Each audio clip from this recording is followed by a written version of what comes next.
बिस्मिल्लाहिर्रहमानिर्रहीम। Programme focus में आपको खुशामदीद कहते हैं। सबसे पहले बात करेंगे पाकिस्तान स्टॉक एक्सचेंज की। आज भी हर्बियट इंडेक्स ने तारीख रकम कर दी है और 63,000 पॉइंट्स की नफसाती हद अबूर कर गया हर्बियट इंडेक्स ट्रेडिंग के दौरान, और क्लोजिंग भी ऑल टाइम हाई हुई। यानी आज भी हर्बियट इंडेक्स ने 2 नए रिकॉर्ड कायम किए। तारीख में पहली दफा हर्बियट इंडेक्स ट्रेडिंग के दौरान 63,000 पॉइंट की नफसाती हद अबूर कर गया था और क्लोजिंग 62,956 पॉइंट्स पर हुई। 462 पॉइंट्स का इसमें इजाफा देखा गया। आज भी हर्बियट इंडेक्स ने अपने साहब का रिकॉर्ड तोड़े और 2 नए रिकॉर्ड कायम किए। ओवरऑल अगर मैं बात करूं मजमूई ट्रेडिंग के हवाले की, तो 187 कंपनीज ऐसी हैं जिनके शेयर्स में हमने इजाफा देखा, 177 कंपनियों के शेयर्स में कमी, मजमूई तौर पर 382 कंपनियों के शेयर्स में लेन देन हुआ। इसके अलावा 762 मिलियन का हमने वॉल्यूम रिकॉर्ड किया गया। ओवरऑल अगर मैं शेयर्स की बात करूं तो ऑयल एंड गैस सेक्टर के शेयर्स में नुमाया खरीदो फरोख्त का सिलसिला देखा गया। बैंकिंग स्टॉक्स में, रिफाइनरी स्टॉक्स में और आईटी स्टॉक्स में भी हमने काफ़ी तेजी देखी। सेंटिमेंट्स बहुत ज़्यादा पॉजिटिव थे ब्रोकर्स के, फाइनेंसर्स के, जिसकी वजह से मार्केट में आज भी 2 नए रिकॉर्ड कायम हुए। इसके अलावा बिजनेस अपडेट्स में मैं आपको बताऊंगा कि करेंसी मार्केट में डॉलर आज भी सस्ता हुआ। इंटरबैंक मार्केट में डॉलर 284 रुपये 53 पैसे से सस्ता होकर 284 रुपये 38 पैसे का हो गया। इसमें 15 पैसे की कमी देखी गई। ओपन मार्केट में डॉलर 285 रुपये से घटकर 284 रुपये 50 पैसे पर बंद हुआ। इसके अलावा प्रोग्राम में हम बात करेंगे इंडस्ट्रियल सेक्टर के मसाइल की। पाकिस्तान में सनती सेक्टर मुसलसल जवाल पजीर है और इसकी वजह से बड़ी सनतें और छोटी सनतें परफॉर्म नहीं कर रही। गैस प्राइसेस और गैस क्राइसिस की वजह से सनतकार ना सिर्फ परेशान है बल्कि सरापा एहतजाज है। किस तरीके से हम एक्सपोर्ट का टारगेट हासिल कर सकेंगे और हुकूमत को कौन कौन से ऐसे इकदाम उठाने चाहिए जिससे सनतकार खुश हो जाएं और सनती पहिया दोबारा से चलने लगे। इसके अलावा प्रोग्राम में मैं आपको बताऊंगा कि पेट्रोलियम मसवाद की कीमतों में कमी मुतवक्के है और 15 दिसंबर को पेट्रोल 11 रुपये सस्ता हो सकता है, ये तवक्को है। इसके अलावा डीजल की कीमत में भी कमी हो सकती है, 12.5 रुपये के करीब डीजल भी सस्ता हो सकता है, क्योंकि इंटरनेशनल मार्केट में हम देख रहे हैं कि पेट्रोलियम मसवाद की कीमतों में मुसलसल कमी हो रही है, तो उसका एक पॉजिटिव इम्पैक्ट हमारे मुल्क में भी आ सकता है। और दूसरी जानब करेंसी मार्केट में डॉलर भी गिर रहा है, तो ये तमाम अवामिल है जिसकी वजह से एक्सपेक्टेशंस काफ़ी हाई है कि पेट्रोलियम मसवाद की कीमतों में बड़ी कमी हो सकती है।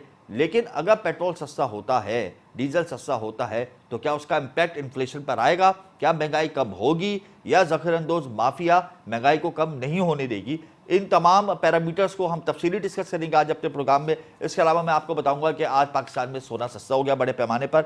आलमी मार्केट में चूंकि सोना सस्ता हुआ है तो उसका एक मुस्बत असर पाकिस्तान में भी आया है और मुल्क भर में सोना 4,200 रुपये सस्ता हो गया और उसके बाद फी तोला सोना 2,19,400 रुपये का हो गया है। 10 ग्राम सोना 3,601 रुपये सस्ता होकर 1,88,100 रुपये का हो गया। आलमी मार्केट में सोना $37 कम होकर $37 कम हुआ है, जिसके बाद फी ऑन सोना $2,057 का हो गया है। तो गोल्ड प्राइसेस में भी कमी हुई है।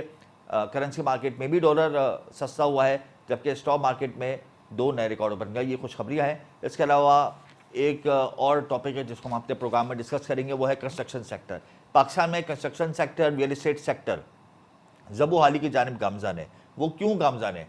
जब पैदावारी लागत बढ़ जाएगी, कंस्ट्रक्शन मटीरियल महंगा हो जाएगा, तो ऑब्वियसली जो रहायशी प्रोजेक्ट हैं उनकी तामीर रुक जाएगी। लोगों के पैसे फंस गए हैं, बिल्डर्स के पैसे फंस गए हैं। उसके बाद जो टैक्सों की भरमार हुई है उसने सेक्टर को ज़मी बोझ कर दिया है। 70 टैक्स इस सेक्टर पर आयद हुआ है, जिसकी वजह से कंस्ट्रक्शन और प्रॉपर्टी सेक्टर बिल्कुल ज़ीरो पोजीशन पर आ गया है।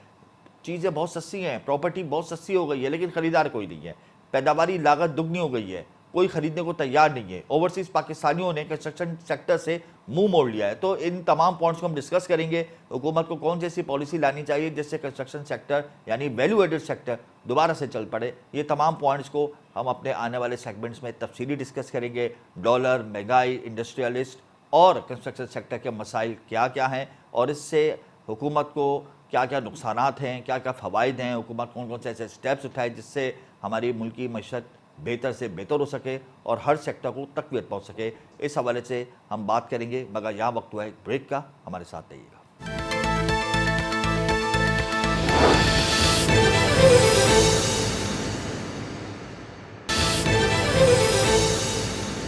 Welcome back. डॉलर की कीमत में मुसलसल हम कमी देख रहे हैं। करेंसी मार्केट में डॉलर गिरने लगा और रुपया बेहतर होने लगा है। इसी हवाले से प्रोग्राम में इस वक्त हमें ज्वाइन कर चुके हैं Zafar Paracha, general secretary exchange companies association of Pakistan. बहुत शुक्रिया जफर साहब, आपने अब तक कीमती वक्त हमें दिया।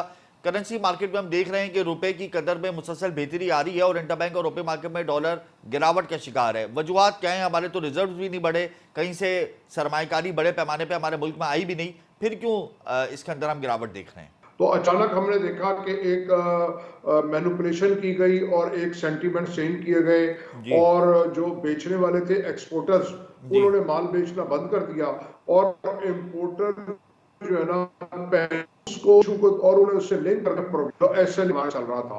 तो वो अल्लाह का शुक्र है एसएलए भी हो गया और हमारी रेमिटेंस भी ठीक है, एक्सपोर्ट जो है वो भी खतरे बढ़ी है। तो सेंटीमेंट दोबारा चेंज हो गए, एक्सपोर्टर्स की जो माल की सप्लाई थी वो आ गई है और इम्पोर्टर्स भी लेने से रुक गए हैं बेवजह। स्टॉक एक्सचेंज तारीख की बुलंद तरीन सतह पे है और रोज नए से नए रिकॉर्ड बना रहा है। और आपने कहा कि कोई इन्वेस्टमेंट नहीं आई, जी इन्वेस्टमेंट आई है कुछ बड़े ना कुछ, पैमाने पे, बड़े लेकिन पैमाने उसके पे साथ जो हमारे साथ रिजर्व्स को तकवीत पहुंचा दें, उस तरीके की इन्वेस्टमेंट तो हम नहीं देख रहे ना अभी फिलहाल। कि अभी हमने देखा कि हमारे प्राइम मिनिस्टर और चीफ ऑफ आर्मी स्टाफ अभी खलीज के दौरे पे गए थे, जी यूएई और दूसरे दीगर ममालिक में। वहां पे एमओयू साइन हुए हैं कई बिलियंस डॉलर के मुख्तलिफ ममालिक के साथ।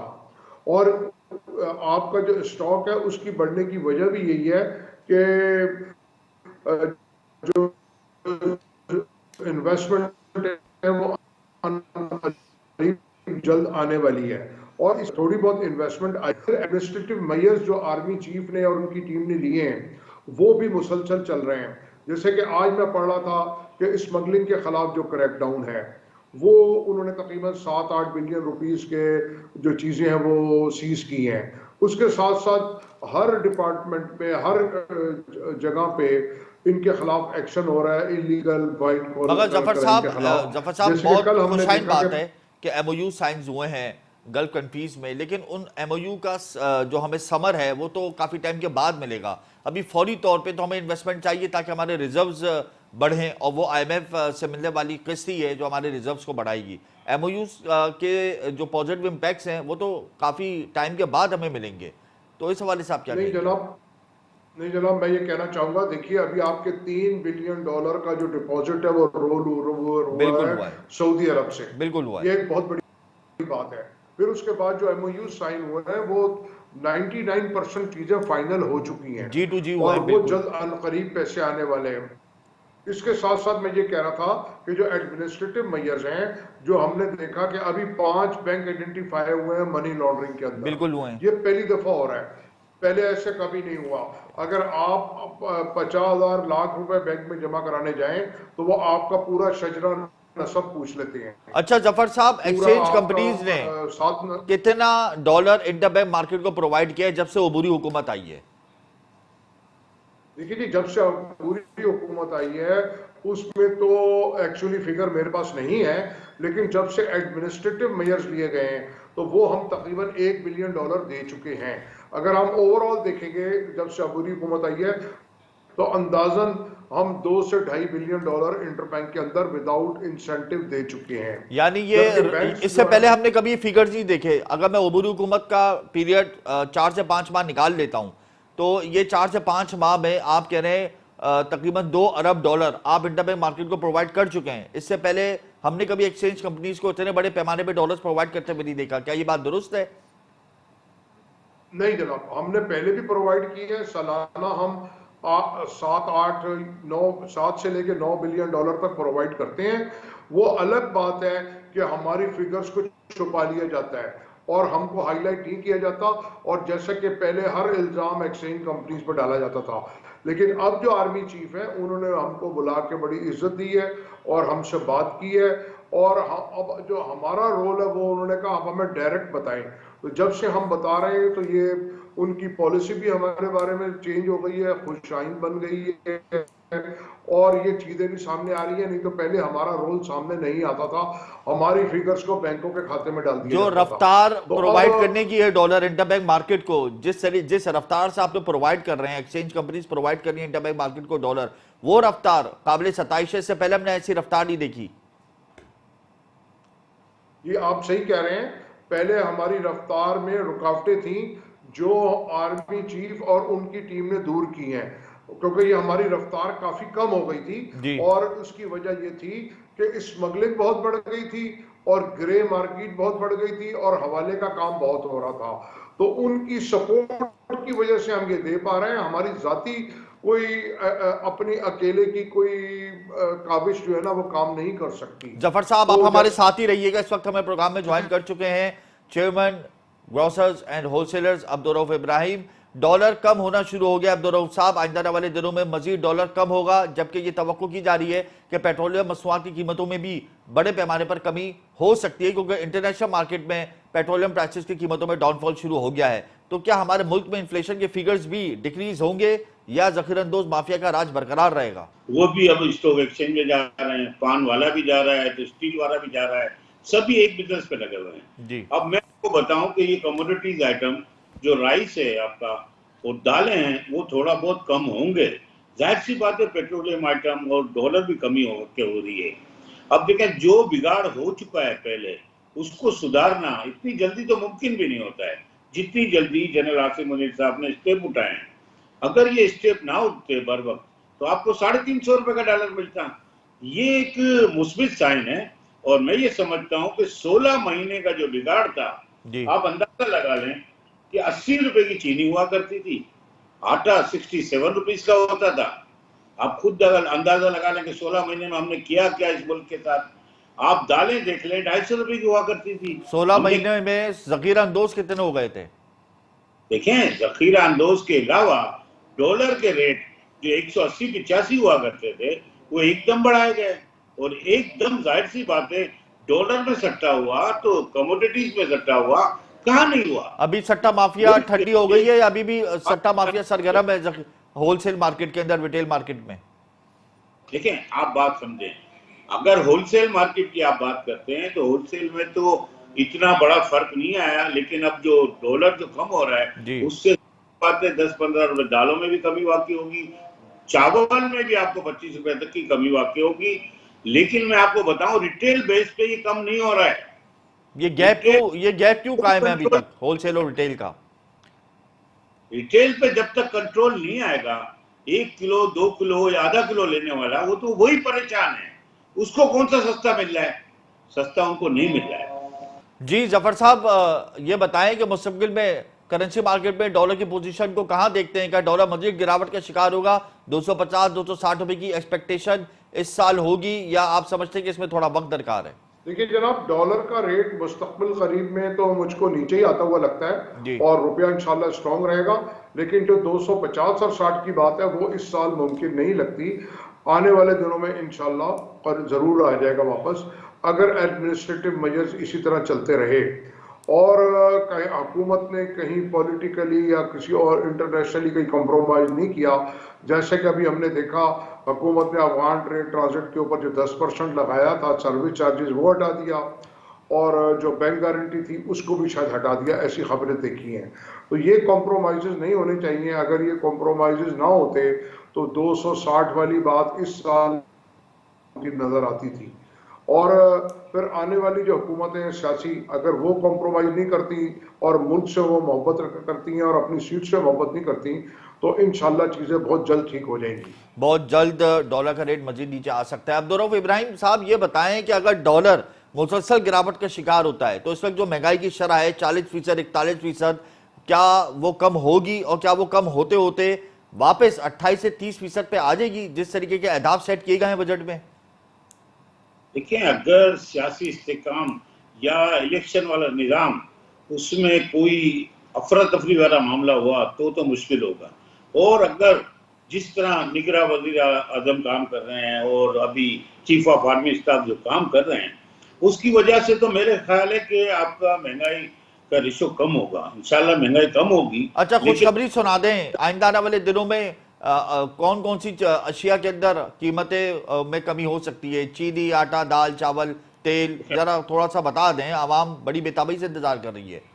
मैं आपसे एक बात कहूं कि देखें जो कार्टेल सिस्टम है ना, जो हमारा इंपोर्ट पे गंदुम में कार्टेल सिस्टम बन गया है, चंद इंपोर्टर हैं जिनको मुट्ठी में हम देख लेंगे कि 5 से 10 है इंपोर्टर। कीमतों में कमी होगी या नहीं होगी, रेट बताइए मुझे। मेरे से आप पहले पूछ लें, आटे में जैसे अभी आप 96 की उनकी कॉस्ट है जी गन की, रशिया से आया हुआ। अब आप मुझे बताएं, वो 103-5 में बेच रहे हैं और वही हमारे को आटा 120 और 137 में फाइन मिल रहा है। चीनी तो मजीद क्या सस्ती होगी आइंदा वाले दिनों में अब्दुल साहब? इंपोर्टर पे भी चेक एंड बैलेंस हो ना, चेक एंड बैलेंस तो लाजमी है।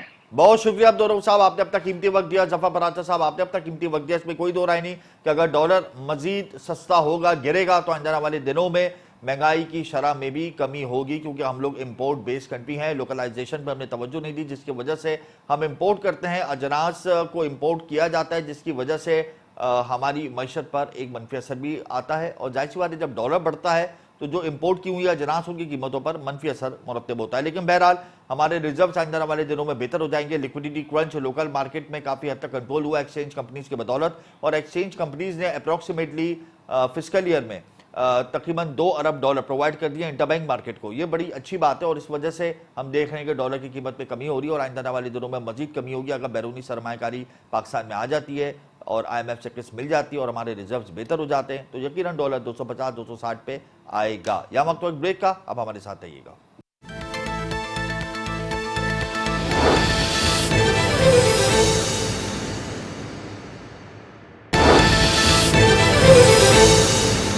Welcome back. इंडस्ट्रियल सेक्टर इस वक्त इंतहाई अताब का शिकार है। सिंध और बलूचिस्तान की सनतें तबाही के दहाने पर हैं। गैस क्राइसिस और गैस प्राइसेस की वजह से सनतकार सरापा एहतजाज भी हैं, और हुकूमत कोई भी तवज्जो नहीं दे रही। क्यों नहीं दे रही, क्या वजह है? सिंध और बलूचिस्तान की सनतें एक्सपोर्ट में बड़ा कलीदी किरदार अदा करती हैं। इसी हवाले से प्रोग्राम में इस वक्त हमें ज्वाइन कर चुके हैं मियाँ Zahid Hussain, chairman national business group और मारूफ सनतकार भी हैं। मियाँ साहब, क्यों हुकूमत फिल फॉर एक्शन लेने से कासिर है? सनतकार इंतहाई परेशान है। कल तमाम सनतें बंद हुई सिंध और बलूचिस्तान की, तो वो इम्पोर्ट से ताल्लुक़ रखती हूँ एक्सपोर्ट से, और अब ये प्लानिंग की जा रही है कि मजीद एक हफ्ते के लिए सनतें मुकम्मल तौर पर बंद कर दें। ये तो बड़ा नुकसान हो जाएगा मुल्क की मीशत को। देखिए, बात यह है कि सनतकार भी मजबूर हैं, क्योंकि जो 194% ओवरऑल प्राइसेस बढ़ी हैं, जिसमें मुख्तलिफ सेक्टर्स के लिए मुख्तलिफ हैं, जिसमें एक्सपोर्ट सेक्टर के लिए कोई गालबन 84% इंक्रीज हुई है, ओवरऑल 194% हुई है। जी तो अब जाहिर है कि अगर 84% एक्सपोर्टर की अगर प्राइस बढ़ गई है गैस की, क्योंकि गैस एक बेसिक आपका रॉ मटेरियल है, उससे आप बिजली भी बनाते हैं, उससे आप अपने बॉयलर भी चलाते हैं। अच्छा, एक तो गैस की कीमत बढ़ गई है, फिर दूसरा ये कि कराची की सनतों को कल उन्होंने गैस बिल्कुल डिस्कनेक्ट भी कर दी है। उन्होंने कहा कि जो सर्दियों के 3-4 माह जो है, इसमें आपको गैस नहीं मिलेगी, और अगर आपको लेनी है तो RLNG लेंगे। तो ये इस तरह के मसाइल हैं कि जिसमें एक तो कंटिन्यूटी का प्रॉब्लम है, दूसरा कॉस्ट ऑफ डूइंग बिजनेस का प्रॉब्लम है कि यकलख्त अगर आपने इतनी इंक्रीज कर दी है तो फिर लोग किस तरीके से अपने जो ऑर्डर्स हैं उनको मीट आउट करेंगे और कैसे अपनी प्रोडक्शन जारी रखेंगे। ये तो सनतकारों का मसला है, जिसकी वजह से कल सनतकारों ने स्ट्राइक भी की। अच्छा, अब गवर्नमेंट का जहाँ तक ताल्लुक है, गवर्नमेंट के पास स्पेस नहीं है। गवर्नमेंट ये समझती है कि भाई हमें 860 बिलियन रुपया IMF ने इनको टारगेट दिया है कि आपने गैस के सेक्टर से जनरेट करना है जी और गैस के लॉसेस को खत्म करना है और गैस का सर्कुलर डेट आपने खत्म करना है। क्योंकि अगर आप वो सर्कुलर डेट खत्म नहीं करते, उन चीजों को रिजॉल्व नहीं करते, तो अल्टीमेटली वो फिर पैसे आवाम को ही देने पड़ते हैं। इधर से घुमा के ले लें, उधर से घुमा के ले लें, पेट्रोलियम लेवी पे लगा के ले लें, किसी न किसी अंदाज में वो पैसे पब्लिक को या इंडस्ट्री को ही पे करने हैं। जरूरत इस चीज की है कि गैस सेक्टर में जो लॉसेज हो रहे हैं, लॉसेज की बुनियादी वजह यह है कि उसमें एक तो लाइन लॉसेज है, एक उसमें चोरी है। तो बिल्कुल। उन चीजों को अगर ठीक किया जाए, तो चोरी चकारी को अगर ठीक किया जाए, उनको कंटेन किया जाए, तो ये कॉस्ट ऑफ डूइंग बिजनेस को कंट्रोल किया जा सकता है। दूसरी बात ये कि हमारे जो अपने इंडिजिनस गैस के जराए हैं, जो जी जखायर हैं, वो हर परसेंट तकरीबन 8% के हिसाब से श्रिंक कर रहे हैं, उसमें कम हो रहे हैं, डिप्लीट हो रहे हैं। तो हमें उसी तनासब से फिर हमें गैस इंपोर्ट करनी पड़ती है। कुछ हमारी डिमांड बढ़ रही है और कुछ हमारी जो प्रोडक्शन है वो कम हो रही है, तो ये गैप बढ़ता जा रहा है। तो उसके लिए हमें ज़ाहिर है गैस जब इंपोर्ट करनी पड़ती है, तो सर्दियों के महीनों में इंटरनेशनली गैस की कीमतें बहुत बढ़ जाती हैं, कई मैनीफोल्ड उसकी कीमतें बढ़ जाती हैं, और हम गैस मंगा के अगर जखीरा करना चाहें या एडवांस सौदे हम करना चाहें, तो उसमें भी हमने कुछ अपनी इनएबिलिटी शो की है। ये सारी चीजें हैं। अब इसका हल क्या है? देखें, इसका हल ये नहीं है कि हम हड़तालें कर लें और या हम सनतें बंद कर दें। पहले हमने कल हड़ताल की, अब हम 1 हफ्ते की हड़ताल करें।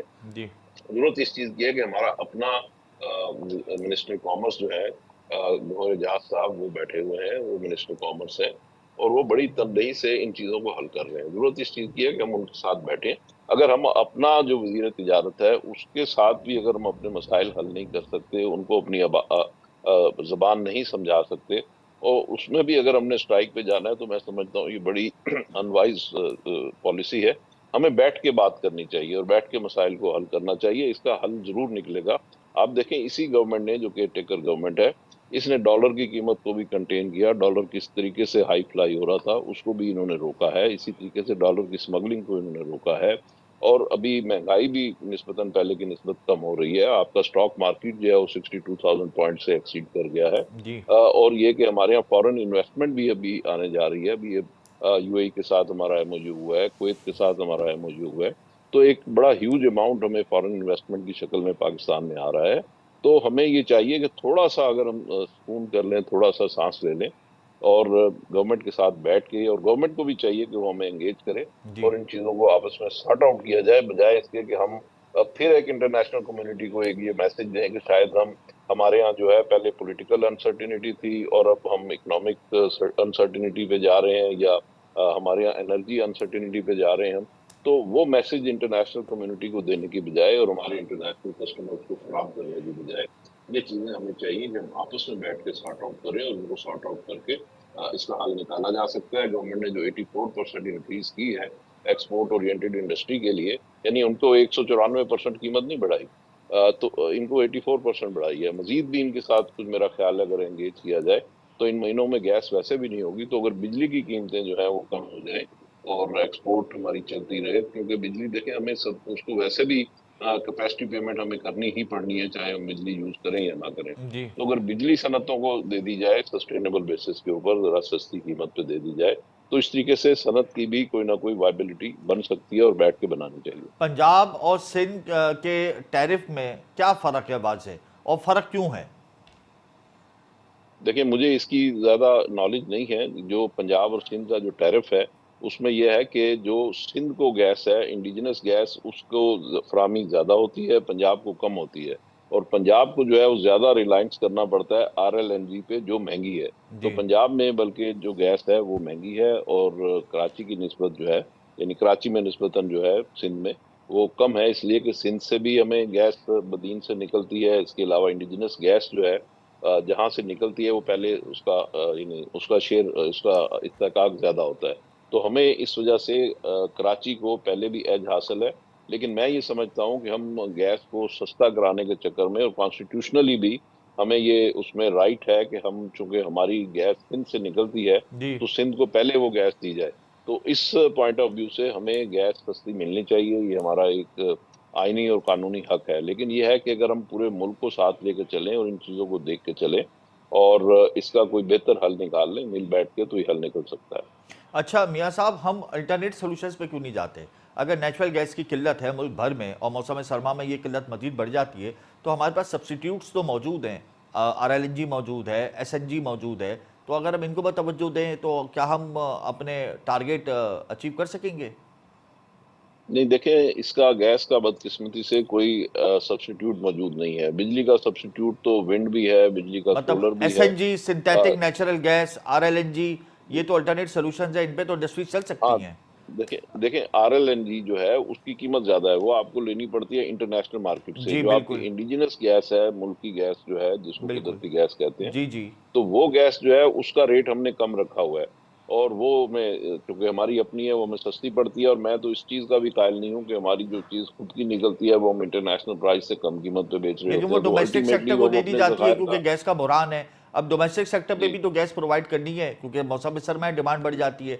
तो अगर या इंडस्ट्रियल सेक्टर या से विंटर सीजन में RLNG पे चला जाए या SNG पे चला जाए, तो ये मौसम सरमा में जो प्रॉब्लम्स होती हैं ये तो रिजॉल्व हो सकती हैं वक्ती तौर पे। देखिए, मैं ये समझता हूँ कि इसमें अगर हम सोलर पे जाएं तो वो ज्यादा बेहतर होगा, क्योंकि सोलर जो है, और बड़ी तेजी से सोलर पे हम जा रहे हैं। हमारे जितने भी गीजर्स हैं जी। उनको हमें सोलर पे मुंतकिल करना चाहिए पूरे पाकिस्तान में।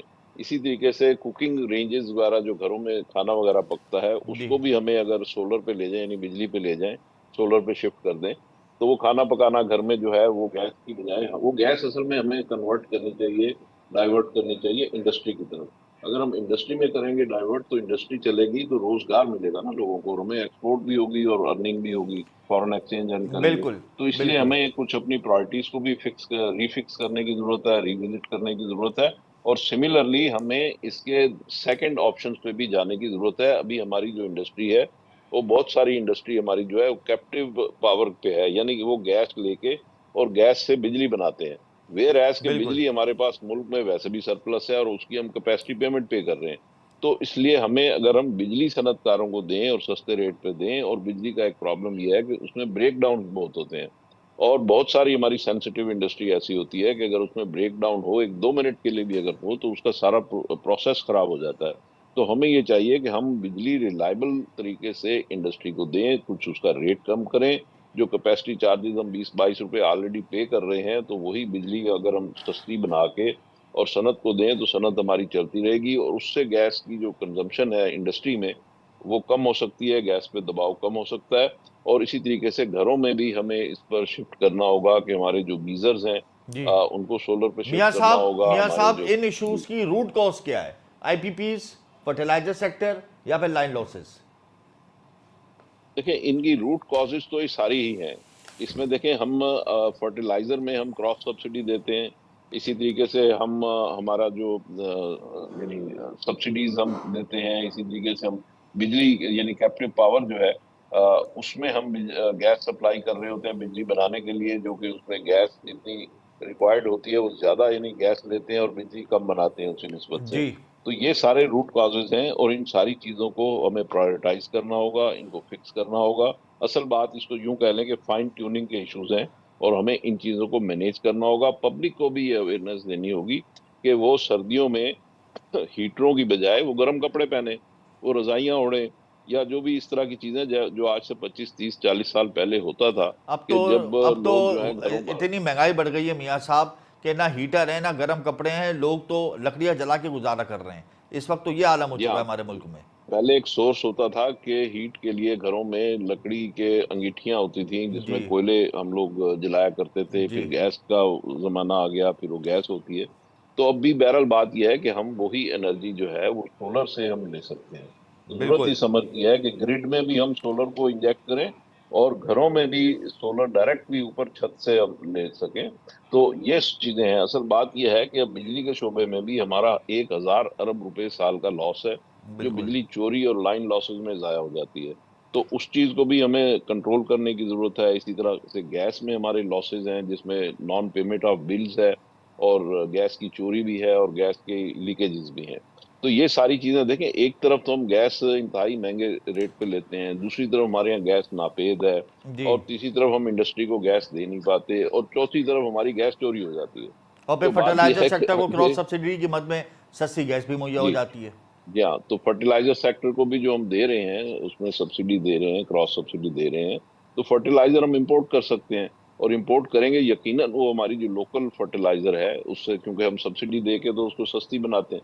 तो वो अगर हम उसको महंगी आ जाए फर्टिलाइजर तो महंगी बेचें तो ठीक है, हमारी क्रॉप्स की कीमतें बढ़ जाएंगी, बढ़ती हैं तो बढ़ने दें, फिर उसको देखेंगे। लेकिन असल बात यही है कि हमें ये जो सब्सिडीज का सिस्टम है, ये एक ऐसा सिस्टम है कि जिसकी वजह से जो जब हम सब्सिडाइज करके चीजें लोगों को देते हैं तो उनकी कदर कीमत नहीं होती, उसमें वेस्टेज होती वैसे है, और पाकिस्तान वो में चीजें सब्सिडी का सस्ती होने कल्चर की कब वजह तक से खत्म स्मगल होगा आउट हो मियां जाती है। साहब?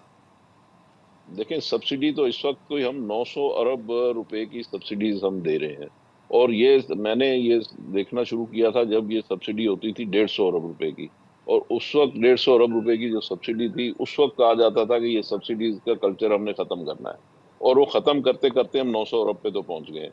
तो बात यह है कि जब तक हम ये सब्सिडीज को खत्म नहीं करेंगे, ओवरऑल हमारी इकोनॉमी ठीक नहीं होगी। हमें बहुत लोगों शुक्रिया को। मियां साहब, आपने बड़ी अच्छा मशवरा दिया हुकूमत को कि सब्सिडी कल्चर को ख़त्म अगर कर दिया जाए तो यकीनन हमारे मुल्क की मशर बेहतर हो जाएगी, और इंडस्ट्रीज़ के जो मसाइल है उनको हल करने के लिए अबूरी हुकूमत कोशिशें तो कर रही है। इंडस्ट्रीज़ को भी समझना चाहिए कि वो इन कोशिशों को समझे और टेबल टॉक करे, और इंडस्ट्रियल के जो इशूज़ हैं उनको रिजॉल्व करे, क्योंकि जब तक बाहमी मुशावरत के साथ मसाइल हल नहीं होंगे इंडस्ट्रीज़ का पहिया नहीं चलेगा। आइंदा आने वाले दिनों में अगर सिंध और बलूचिस्तान का इंडस्ट्रियलिस्ट से मुतालबा करता है कि हुकूमत गैस की कीमतों में कमी करे, तो उसके लिए इंडस्ट्रियलिस्ट को भी चाहिए कि वो हुकूमत के पास जाए, बैठे और बात करे। बहुत अच्छी बात कही मियां ज़ाहिर हुसैन ने, और आइंदा आने वाले दिनों में अगर हम अपने लाइन लॉसेस पर कंट्रोल कर लेते हैं और क्रॉस सब्सिडी देना बंद कर देते हैं, IPPs के माहिदों पर नज़रसानी करते हैं, तो यकीनन आइंदा आने वाले सालों में हम अपनी एक नई पावर पॉलिसी बनाएंगे जो हमारे मुस्तकबिल को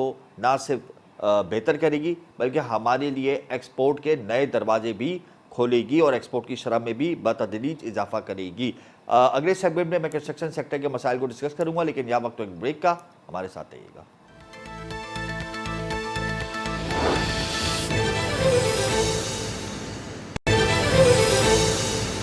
वेलकम बैक। कंस्ट्रक्शन सेक्टर और रियल एस्टेट सेक्टर ज़बू हाली की जानिब गामज़न है। 7E टैक्स ने कंस्ट्रक्शन और रियल एस्टेट सेक्टर को बहुत ज़्यादा नुकसान पहुंचाया है, और क्या वजह है कि पैदावारी लागत दिन ब दिन बढ़ रही है। तामीराती शोबा इस वक्त ज़बू हाली की जानिब गामज़न है। वैल्यू एडिड सेक्टर को कोई नहीं पूछ रहा। हुकूमत की तरजीहात में भी कंस्ट्रक्शन सेक्टर नहीं, IMF के निशाने पर है कंस्ट्रक्शन सेक्टर और रियल एस्टेट सेक्टर, और ये वही सेक्टर है जो हुकूमत को अरबों रुपए कमा कर देता है। इसी हवाले से प्रोग्राम इस वक्त मुझे ज्वाइन कर चुके हैं चेयरमैन आबाद आसिफ समसम। बहुत शुक्रिया आसिफ साहब, आपने अपना कीमती वक्त दिया।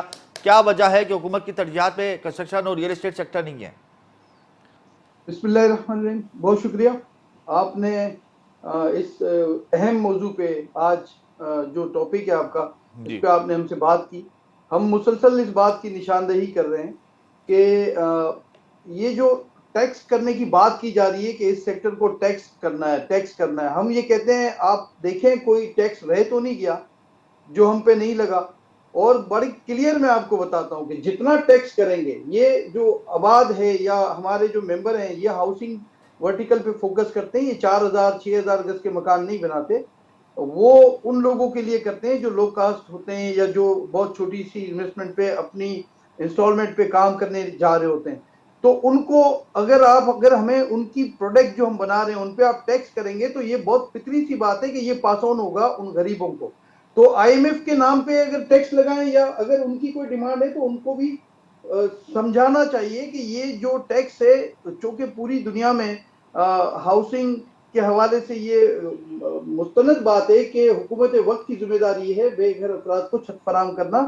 अगर हम हमारे वसाइल नहीं है, हम अगर नहीं पहुंच सकते, तो हम समझते हैं कि जो लोग सेल्फ अपनी मदद आपके तहत ये जो इंडस्ट्री काम कर रही है तो उसको प्रेशराइज करना, उसको वक्तन फोक्तन इसको रोकते रहना। जैसे आज आपने मौजू में बात की 7E की बात की, तो मैं 7E को भी बता रहा हूं कि आपने हमें कहा कि ये जो 7E लगने जा रहा है ये बिल्डर्स एंड डेवलपर्स पे नहीं है, ये आप इस सारे मामले से इसका आपका कोई ताल्लुक नहीं है। लेकिन हम ये कहते हैं कि ये ऐसा ही है कि कोई शोरूम पे हम काम करना शुरू करें अपने, और बाहर वो कहे कि मैं फुल प्रूफ सिक्योरिटी दूंगा, गार्ड दूंगा, 24 घंटे काम करने के लिए मैं एनवायरनमेंट दूंगा, लेकिन जो आपके पास बाई करने आएगा उसको मैं काम बाई नहीं करने दूंगा, उसको मैं अंदर जाने नहीं दूंगा। बहुत सिंपल बात है। देखें 7E हम समझते हैं हमारी इंडस्ट्री पे थ्रेट है। जिसने भी ये सोचा, जिसने भी ये प्रेजेंटेशन दी, मैं समझता हूं कि हुकूमत वक्त की जिम्मेदारी है, ये निगरान हुकूमत है। हम बड़े पुरुमीद हैं और हम इनसे मिलते हैं, बड़ी उम्मीदें हमारी उनके साथ जुड़ जाती हैं कि उनको ये सोचना चाहिए कि जिन्होंने भी, क्योंकि ये इनके दौर का टैक्स नहीं है, जिन्होंने भी इस टैक्स को लगाया उसने ये प्रेजेंटेशन दी होगी कि जब 31 अक्टूबर जो टैक्स का रिटर्न का लास्ट डेट थी तो उस दिन सारा टैक्स जो है जिस तरह बिजली के बिल में कलेक्ट किया जाता है वो टैक्स उनको मिल जाएगा।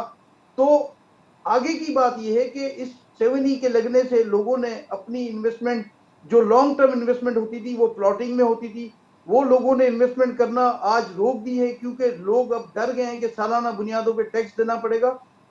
तो वो इफेक्ट कर रहा है हमारी प्रोडक्ट पे, जो कि डेवलपर का प्लॉट जो लॉन्ग टर्म इन्वेस्टमेंट में था वो था इसलिए कि कल को देखें, मैं जिस माशरे में रहता हूँ ये जॉइंट वेंचर का माशरा है, इसमें जो खातूने खाना होती हैं उसके पास एक सिंगल सिक्योरिटी है कि शोहर जब इस काबिल होता है कि वो कोई उसके लिए कुछ कर सके तो वो इंस्टॉलमेंट पे लॉन्ग टर्म के लिए 10-15 साल की इन्वेस्टमेंट सोच के वो प्लॉट बाई करता है, और वो सोचता है कि 4-5 साल इंस्टॉलमेंट दूंगा और फिर 10-15 साल के बाद इसकी कुछ ऐसी वैल्यू होगी कि कल को मैं जिंदा ना रहा, कल मैं काम के काबिल ना रहा, कल मेरा काम ना रहा तो मेरे बच्चों की शादियां हो जाएंगी, मेरे बच्चे पढ़ जाएंगे, मेरा एक घर चल जाएगा। तो इस माशरे में जहां हुकूमत की तरफ से कोई सिक्योरिटी नहीं होती कि अगर कोई आपका कमाने वाला इंतकाल कर जाए तो उनके बच्चों की जो तालीम है, उनका जो खाना पीना है, उसका कोई गारंटी नहीं करता जिस माशरे में, उस माशरे में ये प्लॉट उनकी गारंटी था। आज हुकूमत ने ये कह दिया, जो पिछली हुकूमत थी, कि जी इस पे हमें जो है जो भी टैक्स, जो भी उसका आप सोचे कि 35 लाख रुपए का प्लॉट 15 साल पहले था, आज वो 3.25 का अगर प्लॉट हो गया 3.25 करोड़ का, तो उसको अब सालाना बुनियादों पे टैक्स देना है। तो आप मुझे ये बताएं कि लोग बिजली का बिल नहीं भर सकते, जिन हालात में बिल्कुल। अपना राशन नहीं चला सकते, 3 वक्त का खाना 2 वक्त का हो गया, 2 वक्त का खाना 1 वक्त का हो गया, उस माशरे तो में इस हम उनको कहने सेवनी जा रहे हैं टैक्स कि आपके को पास इस सेवनी प्लॉट टैक्स 50 को है, हटाने के क्योंकि लिए आबाद ने उबरी हुकूमत से राब्ता किया है या अदालत का दरवाजा खटखटाया, क्योंकि ये अदालती मामला भी है ना, तो इस हवाले से आप लोग क्या पेशरफ कर रहे हैं? देखिए, मैं आपको एक बात बताऊं, ये भी परसेप्शन बड़ा गलत है। हमें कहा गया, काफी लोगों ने कहा कि पंजाब में ये टैक्स खत्म हो गया, अदालत ने उनको जो है स्टे दे दिया, जी और वो कह दिया गया है कि जब भी इसका फाइनल फैसला होगा उस वक्त तक ये रोक दिया जाए। जी मेरा ये मानना है कि हम क्या कोर्ट की फैसलों पे कारोबार शुरू करें और कोर्ट के फैसलों पे कारोबार को कंटिन्यू करें? मैं समझता हूं ये फेयर प्ले नहीं है। हम कारोबार करते हैं, ये हाउसिंग सेक्टर है, ये उन लोगों को घर फराहम कर रहा है जिनके पास घर नहीं है। आप हमें कहते हैं कि कोर्ट के थ्रू चलें। आपने खुद ये कानून पास किया और आपने ये बहुत आसान सोचा। मैं आपको इसका थोड़ा डिफिनेशन और बताता हूं। जी जी बहुत आसान लगा कि जब ये साल खत्म होगा तो वो टैक्स का फिगर जो है उनको बढ़ा हुआ नजर आएगा, क्योंकि आपने पहले एफएटीएफ और आईएमएफ के प्रेशर के नाम पे तमाम उन लोगों को जो छोटे छोटे जिनके पास इन्वेस्टमेंट थी उनके प्लॉट आपने डिक्लेयर करवा दिए। सही है। डिक्लेयर करवा दिए मतलब वो अब उनका एनटीएन जनरेट हो गया। अब वो खातून कोई मुझे लेकिन ये तो कहती अच्छी बात है ना, अगर डिक्लेयर्ड हो गए, एनटीएन जनरेट हो गया और फाइलर बन गए, तो ये तो अच्छी बात है आसिफ समसम साहब, इसको तो मैं प्रमोट आपको करना चाहिए। इसी पे आ रहा हूँ। मैं जी। थोड़ा सारी चीजें क्लियर करता क्योंकि हूँ। ब्लैक मनी जितनी रिवॉल्व होती थी रियल एस्टेट सेक्टर में, कंस्ट्रक्शन सेक्टर में, उतनी हमने देखा कहीं नहीं होती थी। तो ये तो खुशहाल देखिए, मैं बात है आपको कि लोग रजिस्टर्ड हो गए। मुझे बात कंप्लीट करने दें, आपको सारी बात समझ में आ जाएगी मैं क्या बात करना जी चाहता हूं। जी। हमारा कोई मेंबर नॉन टैक्स पेयर नहीं है, पहली बात। मैं मेंबर नहीं, मैं ओवरऑल रियल एस्टेट नहीं, सेक्टर और मैं एक बात कंस्ट्रक्शन मैं सेक्टर की करना बात कर चाह रहा रहा हूँ। हूँ जी कि मुझे प्लीज थोड़ा सा जी जी। हमारा कोई मेंबर नॉन टैक्स पेयर नहीं है। हमारे जितने भी मेंबर हैं वो जब एक्टिविटी करते हैं तो अलाइड इंडस्ट्री भी चलती है, और जब अलाइड इंडस्ट्री की प्रोडक्ट चलती है तो उसमें भी टैक्स मिलता है। बिल्कुल। हम टैक्स कल्चर को बढ़ाना चाहते हैं। आपने ये जो बात की कि ब्लैक और व्हाइट, हम चाहते हैं कि टैक्स कल्चर को हम बढ़ाएं। हम चाहते हैं कि टैक्स ज्यादा मिले। आपको ये सिर्फ मैं डिफाइन कर दूं कि इस बात को मैं क्लियर कर दूं कि 7E के बाद जब इन्वेस्टमेंट कम होगी, ओवरसीज पाकिस्तानी जो उमूमन प्लॉटिंग में इन्वेस्टमेंट करता था 10-15 साल के लिए उसकी टर्म्स पे, तो आने वाले साल में आपको हमारे सेक्टर से जो टैक्स मिलता है वो आधा हो जाएगा। यानी आप ये समझ लें, मैं फॉर एग्जांपल बता रहा हूं, 7E से कितना आपको टैक्स अगर 10 हुकूमत को लाख, मिल रहा है और बस 7E की सुने, वजह से आपको कितना टैक्स हुकूमत को अब नहीं मिल रहा है? नहीं, मैं मेरी बात में क्लियर कर रहा हूं। जब जी मिसाल के तौर पे 10 लाख रुपए आपको हमारा सेक्टर पूरा टोटल टैक्स देता था मिसाल के तौर पे, तो अब वो 4 लाख रुपए भी शायद ना दे सके। लेकिन जो 7E के लगने से आपने जो डायरेक्ट टैक्स कलेक्शन की वो आपकी 50,000 रुपए भी नहीं है। तो कौन सा दुनिया का ये अकाउंट्स कहता है कि 50,000 रुपए कमाने के लिए आप 6 लाख का नुकसान करेंगे? मैं सिंपल कह रहा हूं कि ये आप आज उबूरी हुकूमत से राब्ता किया है बाद ने इस टैक्स को हटाने के हवाले से? देखें, इस टैक्स को हटाने का बहुत सिंपल तरीका है कि ऑर्डिनेंस के जरिए जो निगरान हुकूमत है उसको इसको रिमूव कर देना चाहिए फौरी तौर पे। और ये जो ये मुतालबा है आपका? जिस बिल्कुल रिमूव करना चाहिए फौरी तौर पे। और जिस बंदे ने भी ये जो बंदा, हम समझते हैं कि जो लोग होते हैं कि वो वैसे आपकी वैसे आपका तजुर्बा बड़ा वसी है आसिफ समसम, किसने ये टैक्स लगाने की तजवीज़ दी थी गुज़िश्ता काबीना में? और यही कहा ना, नाम बताएं पिछली, कौन था जिसकी टीम थी जिससे मशवरा दिया? देखिए ये तो बहुत, ये कोई रॉकेट साइंस तो है नहीं। जी। जिस वक्त ये टैक्स नाफिज हुआ वो आप चेक कर लें। मिफ्ता इस्माइल को मुर्द इल्जाम ठहरा रहे, इसाक डार को मुर्द इल्जाम ठहरा रहे, या उस वक्त के चेयरमैन एफबीआर को मुर्द इल्जाम ठहरा रहे? किसकी तरफ इशारा है आपका? देखिए, हमारा एक अच्छी बात ये है कि हम पॉलिटिसाइज लोग नहीं। मैं पॉलिटिकली आपसे जवाब नहीं मांग रहा हूं। मैं तो मैं आपसे ये कह रहा हूं कि जिस अरबों रुपए का नाफिज खसारा किया मुल्की गया, मईशत को पहुंच गया इस एक टैक्स की वजह से, तो इसका जो कसूरवार है वो कौन है आपकी नजर में? कौन है? देखिए, इसका कसूरवार बहुत सादा सी बात है कि उस वक्त के जो टैक्स के मुशीर थे, जो मुशीरान होते हैं, अशफाक तोला की तरफ इशारा है आपका? नहीं, जो भी मुशीरान होंगे, मुझे मैं आइडेंटिफाइड नहीं मैंने आपको तेरे सारे नाम गिनवा दिए, कोई एक नाम आपकी डायरेक्टरी में है ही नहीं क्या? अगर कोई और नाम है तो वो बताएं मुझे। अगर आप बात करें कि उस वक्त जो है कौन उसको हेड कर रहा था, तो मेरे ख्याल से मिफ्ता इस्माइल साहब उसको इस डिपार्टमेंट को हेड कर रहे थे। सही है, लेकिन यानी मिफ्ता इस्माइल की तरफ आपकी डायरेक्शन है, सही है। नहीं, मैं ये भी कभी नहीं कहूंगा, मैं कहता हूं जिस बंदे ने प्रेजेंटेशन दी उनको तो ऑब्वियसली अप्रूवल तो फाइनेंस मिनिस्टर ही करेंगे ना उस वक्त के, जो भी प्रेजेंटेशन मैं देगा ये कहता हूं, उसकी प्रेजेंटेशन को अप्रूव तो फाइनेंस मिनिस्टर ही करेगा उस वक्त का, और वो थे मिफ्ता इस्माइल, और इस हवाले से उन्होंने अपना एक स्टांस भी दिया था। तो बिल्कुल आपकी डायरेक्शन सही है। अच्छा, ये मुझे बताएं कितने रिहायशी मंसूबे हैं जो इस वक्त बंद हो गए हैं? सॉरी, रिपीट कर देंगे क्वेश्चन? कितने रिहायशी मंसूबे हैं जो पैदावारी लागत मुसलसल बढ़ने की वजह से बंद हो गए हैं?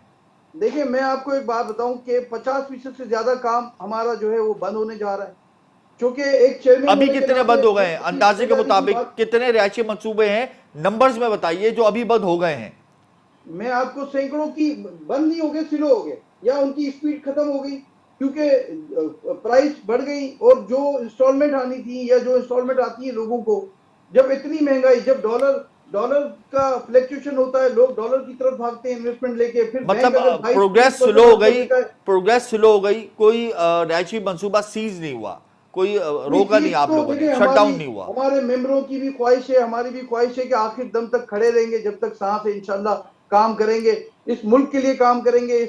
मैं समझता हूं ना, देखिए, जब आप टैक्स की बात कर रहे हैं, अच्छा, ये बताएं कि रियल एस्टेट सेक्टर में जो स्पेकुलेशन और मैनिपुलेशन होती थी, आप समझते हैं कि उसकी वजह से भी आप लोग अताप के शिकार हुए हैं? अगर ये स्पेकुलेशन मैनिपुलेशन ओवर स्पीड ना होती, एक मॉडरेट लेवल पर ही क्यों हो जाती, तो यकीनन ये सेक्टर इतना जबोवाली की जानिब गामजन ना होता, इतना डाउनफॉल ना होता। तो रियल एस्टेट सेक्टर की वजह से भी कुछ प्रॉब्लम आई है? ये जो आपने जिस बात की निशानदेही की, ये कभी भी मुस्तकिल नहीं होती। अगर किसी इलाके में, किसी सोसाइटी में ये चीज हो रही है, तो नहीं, बड़ी बड़ी स्कीम्स में स्कैम्स हो जाते हैं, बड़ी बड़ी स्कीम्स की मैं बात कर रहा हूँ। देखिए, स्कैम्स तो देखिए, जो फ्रॉड है वो तो फ्रॉड है, उसकी तो हम ना कभी डिफेंड करेंगे, ना हम उनको कभी हम स्पेस देंगे, ना हम उनके लिए कभी अपने दिल में नरम गोशा रखेंगे। जो फ्रॉड है, जो फ्रॉड करे लोगों के साथ, उनको कभी, मैं समझता हूं कि उनको इबरत का निशान बनाना इसलिए चाहिए कि अगर हम नहीं बनाएंगे तो फिर आगे जाके सादा लोगों को लूटा जाएगा। तो उसके लिए तो देखें, कोई भी बंदा डकैत को कैसे जस्टिफाई कर सकता है, या उसको कैसे उसकी बात को जो है ना वो उसको जो है उसको स्पेस दे सकता है इसके लिए। अच्छा, ये बताते हैं आखिर में कि उम्मीद है उबरी हुकूमत से कि वो कंस्ट्रक्शन सेक्टर के लिए कुछ बेहतर करेगी, कुछ मराहत का ऐलान करेगी, कुछ रिलीफ देगी, क्योंकि तरजीहात में तो शामिल नहीं है कंस्ट्रक्शन सेक्टर, कुछ है तवक्कुआत? उम्मीद की बात में मैं तो एक बात समझता हूँ, इस थोड़े टेन्योर में जो मैंने देखा है जी, कि जो चीफ ऑफ आर्मी स्टाफ हैं, उन्होंने जो विल दिखाई डॉलर के हवाले से, मैं समझता हूं कि वो जिस तरह रोमर्स चली, जिस तरह लोगों में बेचैनी फैली, और फिर जो ऑपरेशन किया और जो विल उन्होंने दिखाई, जो निगरान हुकूमत ने विल दिखाई, मैं समझता हूं कि जहां उन्होंने उस सेक्टर में विल दिखाई, मैं कहता हूं कि यहाँ भी हमारे साथ आए, देखें वो कौन से एलिमेंट है जो रुकावट डालते हैं। देखें, ये हाउसिंग का शोबा है, मुझे जितना टैक्स लगाओगे वो पास ऑन हो जाएगा गरीब आदमी को, वो देखें। सिस्टम हिला है अपनी जगह से, सिस्टम हिला है, सॉरी, सिस्टम हिला है अपनी जगह से। देखिए, जहां तक बिल्डिंग कंट्रोल की बात है, मैं समझता हूं सिस्टम इस वक्त नहीं है बिल्डिंग कंट्रोल में, और बाकी जहां जहां हमारा वास्ता पड़ता है वहां अगर सिस्टम हिल गया है तो हो सकता है वो हिल गया हो, लेकिन ये बात भी मैं बताऊं कि वहां फिर काम भी नहीं होगा, काम भी बंद हो गया। बहुत शुक्रिया आसिफ समसम साहब, आपने अपना कीमती वक्त दिया। कंस्ट्रक्शन सेक्टर इस वक्त डाउनफॉल की जानिब है, उसकी वजह यह है कि मुताद्दिद टैक्सेस इस पर आयद कर दिए गए हैं, और IMF ने भी निगाह रखी हुई है कंस्ट्रक्शन और रियल एस्टेट सेक्टर पर कि इस पर मज़ीद टैक्सेस लगाने हैं, जिसकी बुनियादी वजह यह है कि स्पेकुलेशन, मैनिपुलेशन और ब्लैक मनी की रिवॉल्विंग होती है सेक्टर में, जिसकी वजह से हुकूमत को नुकसान होता है। और बहरहाल 70 का एक टैक्स लगा हुआ है और इसकी वजह से भी बहुत ज़्यादा नुकसान हो रहा है। आसिफ समसम का तो यही कहना है कि उबरी हुकूमत से बहुत उम्मीदें हैं और ऑर्डिनेंस आना चाहिए और 70 का टैक्स ख़त्म करना चाहिए, ताकि थोड़ा बहुत ही सही रियल एस्टेट और कंस्ट्रक्शन सेक्टर दोबारा से चलना शुरू हुआ, और वैल्यू एडेड सेक्टर है और इससे मुल्क की मईशत को फ़ायदा होगा। प्रोग्राम में आज हमने डॉलर की और इन्फ्लेशन की पैरिटी को डिस्कस किया, स्टॉक मार्केट में आज 2 नए रिकॉर्ड बने, इसके अलावा इंडस्ट्रियल सेक्टर के मसाइल को डिस्कस किया, कंस्ट्रक्शन और रियल एस्टेट सेक्टर के मसाइल को डिस्कस किया। कल हम फिर बिजनेस अपडेट के साथ हाजिर होंगे और यहाँ पर प्रोग्राम का वक्त ख़त्म होता है। मुझे और मेरी टीम को इजाज़त दीजिए। अल्लाह हाफ़िज़।